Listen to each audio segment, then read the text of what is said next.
ख्रिस्तामध्ये माझ्या प्रिय भाविकांनो, प्रत्येक आई वडिलांची इच्छा असते की माझ्या मुलाने नाव कमवावं, माझ्या मुलाने काहीतरी चांगलं कार्य करावं आणि चांगला वाटा माझ्या मुलाच्या किंवा मुलीच्या पदरात पडावा, तिला नेहमी किंवा त्याला नेहमी सुख समाधान मिळावं.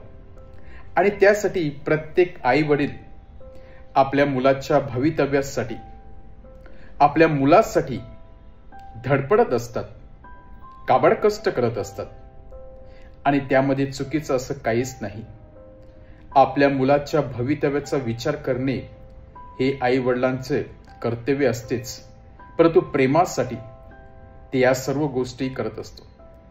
आजच्या शुभवर्तमानामध्ये अशीच आपल्या मुलाच्या भवितव्यासाठी, मुलाला चांगला वाटा मिळावा, मुलाचं कल्याण व्हावं म्हणून एक आई, विश्वासू आई प्रभू येशू ख्रिस्ताकडे येऊन सांगत आहे की प्रभूजी, मला एवढीच विनंती करायची आहे की माझ्या दोन्ही मुलांना, एकाला तुमच्या उजव्याकडे बसावं आणि दुसऱ्याला तुम्ही तुमच्या डावीकडे बसवा.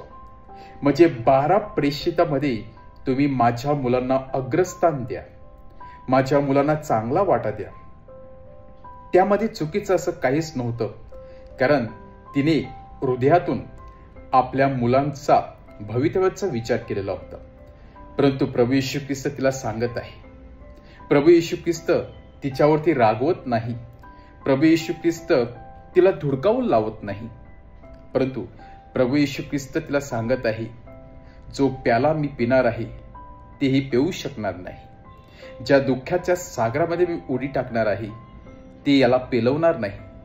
आणि ते सुद्धा ते सांगतात की आम्ही तो प्याला पिऊ, तुमच्या संकटामध्ये, दुःखामध्ये आम्ही सामील होण्यासाठी तयार आहेत. परंतु प्रभू येशू ख्रिस्त सांगत आहे, माझ्या उजवीकडे आणि डावीकडे बसण्याचा अधिकार किंवा बसवण्याचा अधिकार माझ्या स्वर्गीय पित्याचा आहे.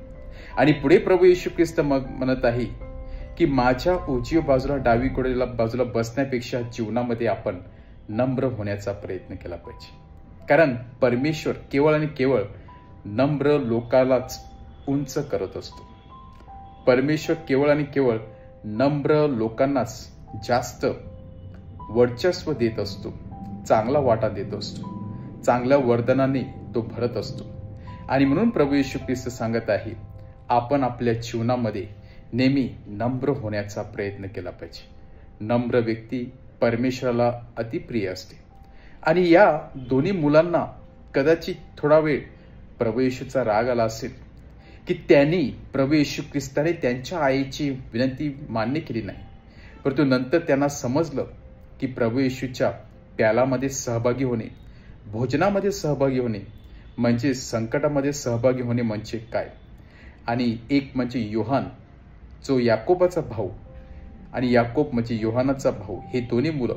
योहान हा प्रभू येशू ख्रिस्ताचा अतिप्रिय शिष्य ठरला आणि त्या योहानाला कधीही मृत्यूचा अनुभव आला नाही असं सांगतात. परंतु त्या योहानाने प्रभू येशूविषयी अगदी प्रीतीविषयी सांगितलेला आहे. प्रभू येशू ख्रिस्त कोण होता, प्रभू येशू ख्रिस्ताच्या प्रीतीचा अनुभव त्या योहानाने घेतला. जणू काही परमेश्वराच्या उजवीकडे प्रीतीने तो जणू काही परमेश्वराच्या हृदयामध्ये ठासून बसलेला होता.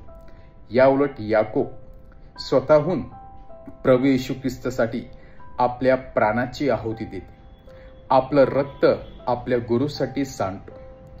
ज्या आईने रिक्वेस्ट केलेली होती त्या आईचे ते दोन्ही मुलं प्रभू येशू ख्रिस्तासाठी आपलं सर्वस्व अर्पण करतात.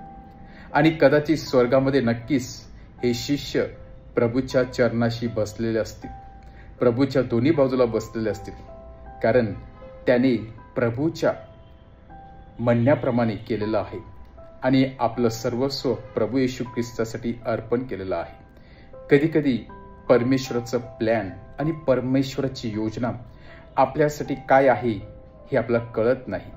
परंतु जर जे काही आहे ते आपण स्वीकारलं आणि जीवनामध्ये नम्र होऊन प्रभूच्या म्हणण्याप्रमाणे वागण्याचा प्रयत्न केला तर परमेश्वर योग्य तो प्लॅन आणि योग्य ती दिशा आपल्याला दाखवत असतो.